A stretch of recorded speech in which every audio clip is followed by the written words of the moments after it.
Good morning, dear students. How are you all? Today, in this morning, I am going to start the chapter 3 from the history, that is Delhi Sultan. In this chapter, we are going to discuss about the different rulers that rule over the Delhi. So, Delhi Sultans, when you are going to discuss about the Delhi Sultan, first we have to know who has made the capital of Delhi for the first time. So, Delhi first became capital under the Thomaras Rajput. He belongs to the Rajput dynasty. The transformation of Delhi into a capital that controlled vast area of the subcontinent started with the foundation of Delhi Sultanate in the beginning of 13th century. So Delhi was made capital from the 13th century.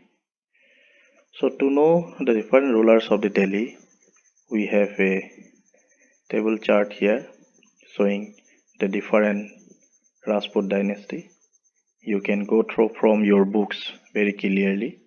The first dynasty is the Rajput dynasty. Second, the Turkish ruler. Here you are going to get one important ruler of the Turkish, that is Kutubuddin Aybak, Iltutmish, Razia Sultana, Ghiyasuddin Balban, like that. Then from Khalji dynasty, such as Jalaluddin Khalji, Alauddin Khalji. Then again Tughlaq dynasty, Muhammad bin Tughlaq, important ruler of India. Then Sayyid dynasty, Lodi dynasty. So then we can have the different rulers of the Delhi here with the help of this figure. Okay, this picture, from the picture you can clear who are the rulers of Delhi. Now the second topic is finding out about the Delhi Sultans. Although inscription, coins and architecture provide a lot of information, especially valuable are the stories, Tariq in the singular form, and the Tawarik in the plural form, written in Persian, the language of the administration under the Delhi Sultan. So just you remember one important thing, that is which language was used during the time of Delhi Sultan. So Persian language was being used during the time of Delhi Sultanate. The authors of Tawarik were learned men, such as secretaries, administrators, poets, and the courtiers, who both recounted events and advised ruler on the governance, emphasizing the importance of just rule. So they are advising the ruler also of the Delhi Sultan. The next point we have to discuss about the expansion of Delhi Sultanate. The first set of campaigning along the internal frontier of the Sultanate aimed at consolidating the hinterlands of the Christian town. So hinterlands, the adjoining area of the capital, okay, and the Grecian town means the capital town. So you can see the meaning of hinterland and Grecian town from your book. So the second set of expansion occurred along the external frontier, so beyond the hinterland of the Delhi Sultanate. So military expeditions into South India started during the reigns of Alauddin Khalji and culminated with Muhammad Tughlaq. In their campaigning, Sultanate army captured elephant, horses and slaves and carried away precious metals along with them during the time of second expansion, because they have been moved from their Grecian town hinterlands to the other places of the South India, and while in that campaign they have been also captured and carried so many things from South India. Then second, administration and consolidation under the Khiljis and Tughlaqs.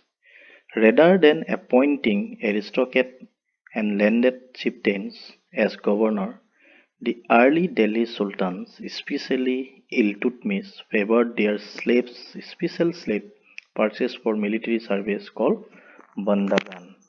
In Bandagan, it is a word in Persian. So Bandagan means special trade. So here you have to remember one thing, what is meant by the Bandagan. Bandagan is an special slave purchased for the military service. They were fully trained to man some of the most important political office in the kingdom, since they were totally depend upon their master. So the Delhi Sultan could trust and rely upon them. So they appointed this Bandagan because they have been appointed to the higher officers as governors because they are the slaves. So whatever their master will say, they will obey them. So the Sultan can trust on them. The patronage of these humble people by the Delhi Sultan also shocked many elites, and the authors of the Persian Tawariq criticized the Delhi Sultan for appointing low and baseborn to the high officer. So you see how the other officers has criticized when they are appointing the Bandagans as an officers. So, like the earlier Sultanate, the Khalji and the Tughlaq monarchs appointed military commanders as governor of the territories of various size or varying size. These lands were called Ekta, and their holders were called Ektadar or Mukti. The duty of Muktis was to lead military campaign and maintain law and order in the Ektas. So just remember, it's a very important question you are going to get about the Ekta, who were called, what is meant by Ekta and who were Ektadar, and also you are going to get what are the duties of the Muktis or Ektadar.